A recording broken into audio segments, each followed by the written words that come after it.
Bryan, thanks for joining us. How are you? This is early for you, isn't it?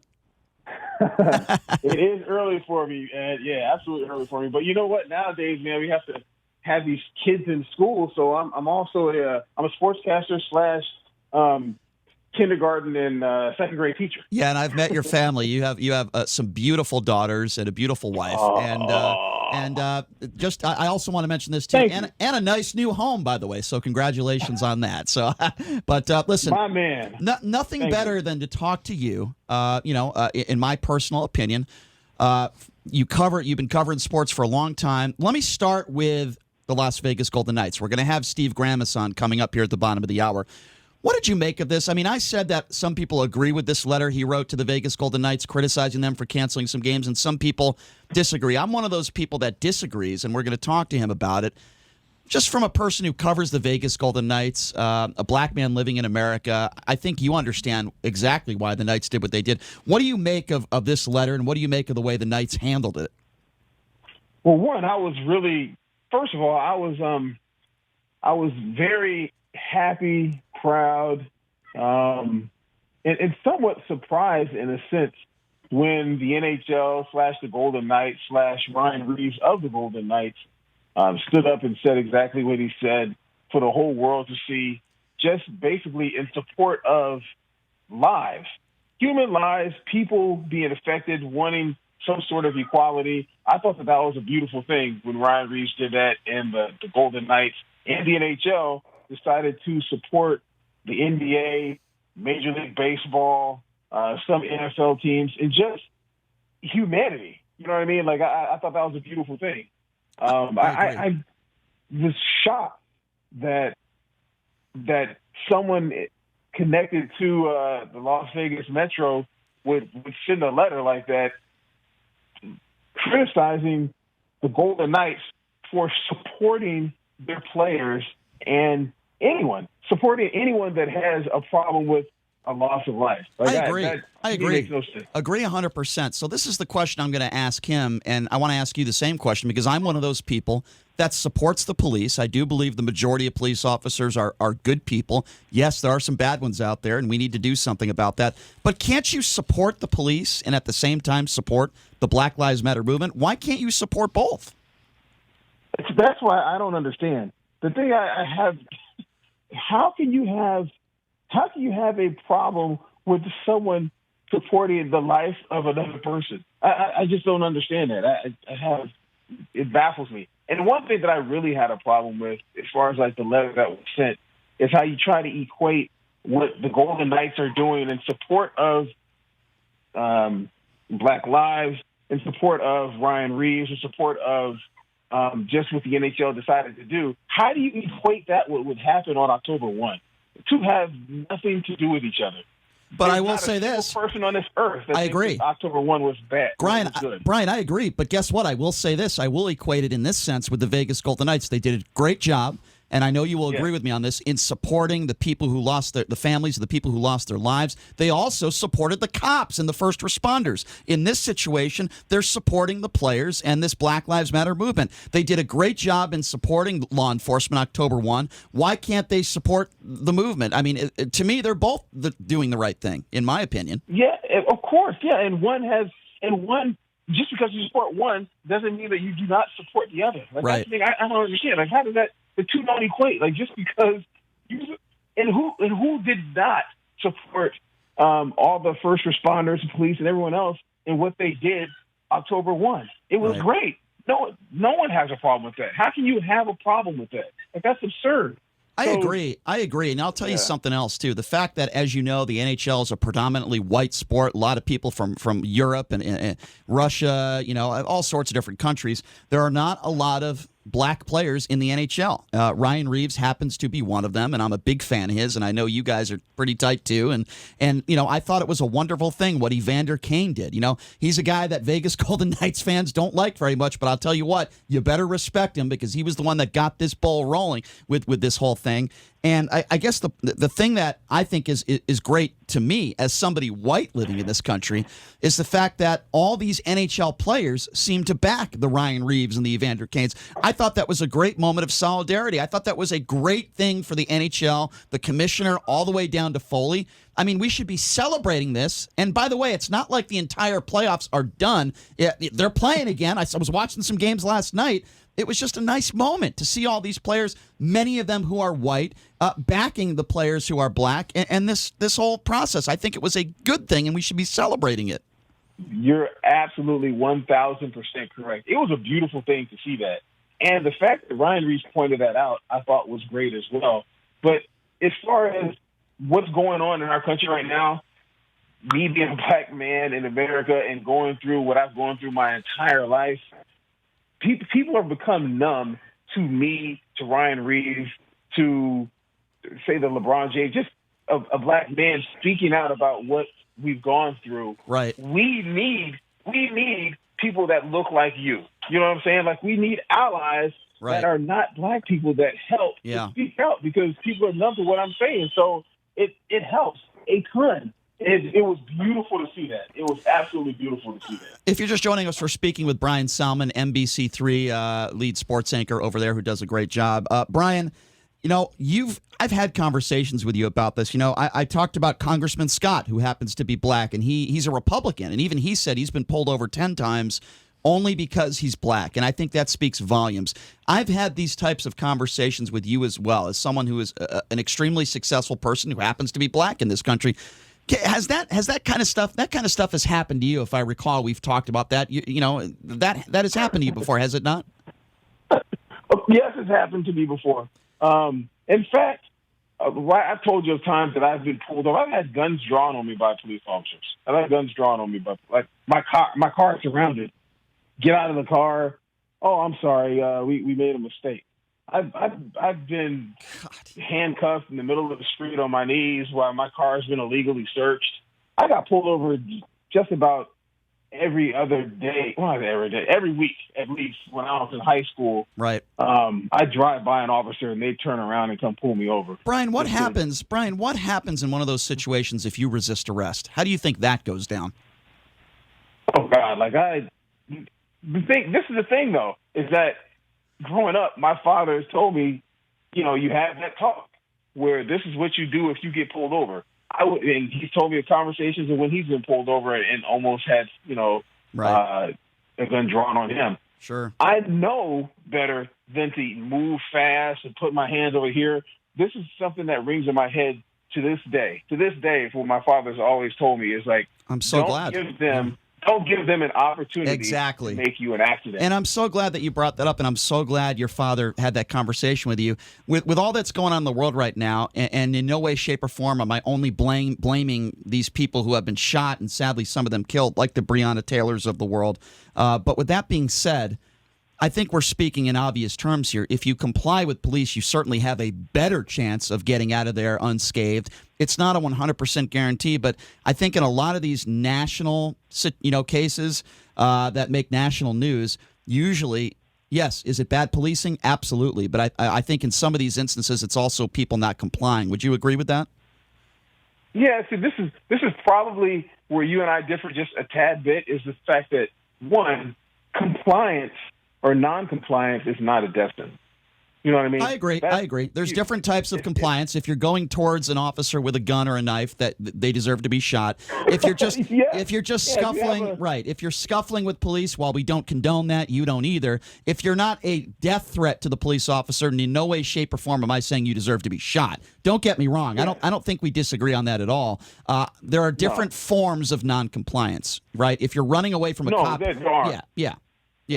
But me having an attitude and cursing at someone or telling an officer that, hey, I do have civil rights. You know what I mean? I do have civil rights. You can't just do anything that you want to me, and I'm supposed to agree with it. And if I have a problem with that, that does not mean that, I'm in non-compliance and I should be shot. Like, are you kidding? I agree. Listen, my life thing drives me crazy. I don't disagree. I don't disagree with you at all, Bryan. And listen, let's be honest here. The police are supposed to be trained professionals that are supposed to de-escalate a situation. I agree with you. What I try to do, because like I said, I think you can be pro-police and be pro-Black Lives Matter movement, which I am, by the way. I support the Black Lives Matter movement. Doesn't mean I support the rioters and the protesters, but I think the majority of the people throughout the country, the millions of people that have protested, are good people, and they care care about this cause. I really, truly believe that. It's sad that some people don't. But with that being said, yeah, I think it's very important, to comply. But I also understand where you're coming from. It doesn't mean that it should be a death sentence. I want to move on now to maybe a little bit more of the sports aspect of this, not necessarily local, but a national scale. Again, if you're just joining us, we're speaking with Bryan Salmond, sports anchor from NBC3. What do you make of the NBA's demands? I thought they were very reasonable demands. Maybe we can talk a little bit about that. One of those demands happens to be opening up some of those arenas so that people will be allowed to vote. Raising awareness. I mean, I thought the demands were very reasonable. What did you make of the NBA's demands? Well, to me, I think it was great. I don't see how any American could be unhappy with the demands that the NBA has made. Wow, they actually want to get American citizens to be aware to use their constitutional right to vote. That's crazy. Like, how can anyone have a problem with that? I think what they're doing is great. They're putting their efforts to where their mouths and their actions have been, as far as like trying to boycott games in order to do whatever they want to do politically. I think it's great. That's something that they should be trying to do if they're trying to help. A cause or a problem or exactly. help society. And so the NBA, great. And the NBA also has agreed to create advertising that will appear during each NBA playoff game to promote greater civic engagement in national and local elections, and to raise awareness about voting access, which I think is extremely important. They have these social justice initiatives, including, like I mentioned, advertising during game breaks. I don't have a problem with any Black Lives Matter signs or anything during games. That doesn't bother me at all, just like it doesn't bother me when players kneel. I think it's their right to do so long as the owners are okay with it. Let me ask you a question. As a black man, from your perspective, I'm curious about this. While I don't have a problem with any of this Black Lives Matter stuff, if it helped bring people together or maybe help the relationship between law enforcement and minorities, would you have a problem with maybe a name of a police officer that has died in the line of duty and maybe putting something like that every game, or just something to show a little solidarity, a message that, listen, we don't think all police officers are bad? What do you make of that? I wanted to get your opinion on that. That's a good question. That's a very good question. I'll say this: who has said that they believe that all police officers are bad? Well, none of the players. Make no mistake about it. The players aren't saying that. Many Republicans on the right, they're saying that Democrats, particularly the LeBron Jameses of the world, are making the notion that all cops are bad, and to kind of get them to shut up, and maybe some of the police officers out there that are spreading that narrative, maybe that would get them to stop. Well, I can tell you this: James Harden wore a mask that was a Blue Lives Matter mask. He didn't know it was a Blue Lives Matter mask. He put a picture on Twitter. Twitter went completely crazy and attacked him for it, and he apologized and said that he was unaware that it was a Blue Lives Matter mask, so that it is implied, especially after that happened, that the NBA players do not support police officers. So the reason, I'll tell you this much, the reason that people have a problem with the term Blue Lives Matter is not because they don't support cops. I've never heard someone come out and say, I hate all cops. No one hates all cops. That's absurd. I mean, that is an absurd statement for anyone to say that all cops are bad. That is completely absurd for anyone to say that all cops are bad, because all cops are not bad. That's an asinine statement. So what I would say is this: the fact of saying Blue Lives Matter as a rebuttal to someone saying that my Black life matters, that's when people have a problem. Like, why are you? Of course, Blue Lives Matter. Of course, Blue Lives Matter. Who would support a policeman being shot? Like, that is asinine. That is crazy. Nobody supports that. Nobody supports any harm coming to a police officer. But people do support harm coming to black men when they're shot. Oh, well, maybe he was doing this, or maybe this guy's a criminal. All this information that comes out after the fact that someone does not know when a man is shot. Right. People don't know. Like, these officers don't know all this information. But what happens is that they go back and let's do a background check on this guy that we just shot. Well, it's character assassination. Put out all this bad information on him. Right.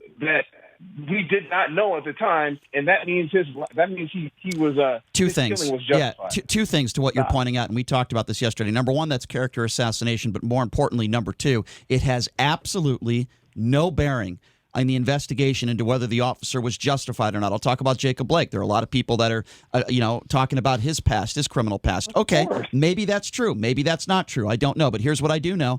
In the moments and the seconds that police officer decided to shoot him in the back 7 or 8 times, it has absolutely no bearing in that investigation. So why bring it up? Why bring it up? Well, you know why it's brought up. Like you just said, it's character assassination. Like that's something that just...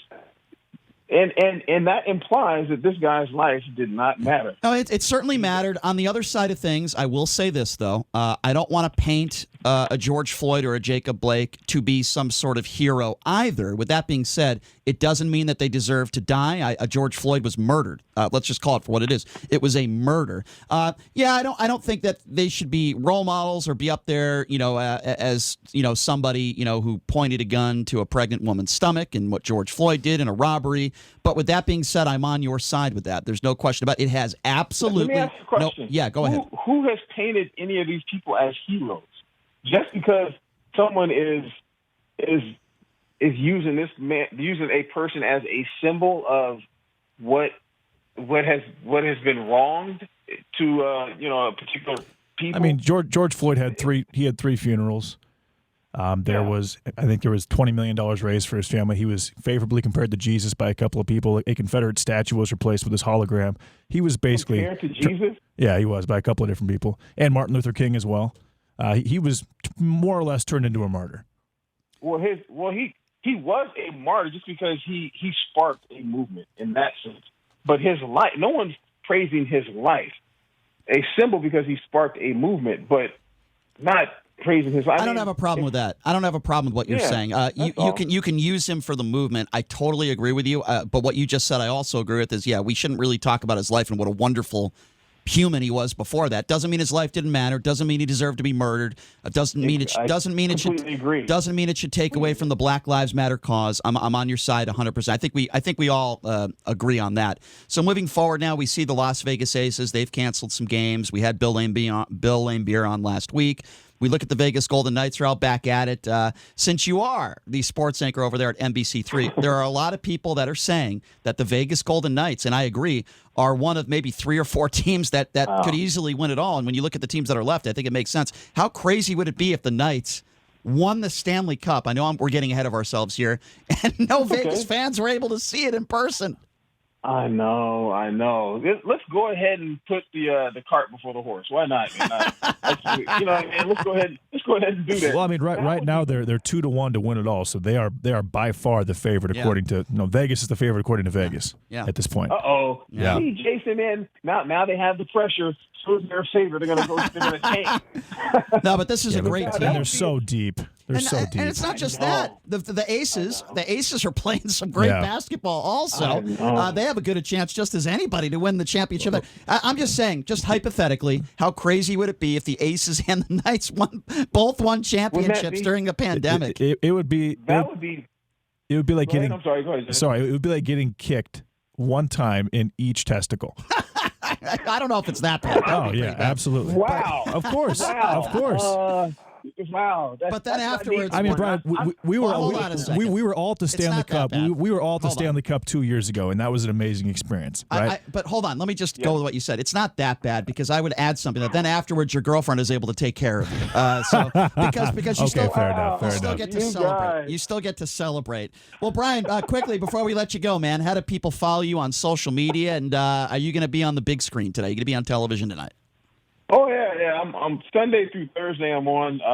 If you can like to follow me on social media, generally what I have on there deals with sports. Yeah, there's a lot going on. Yeah.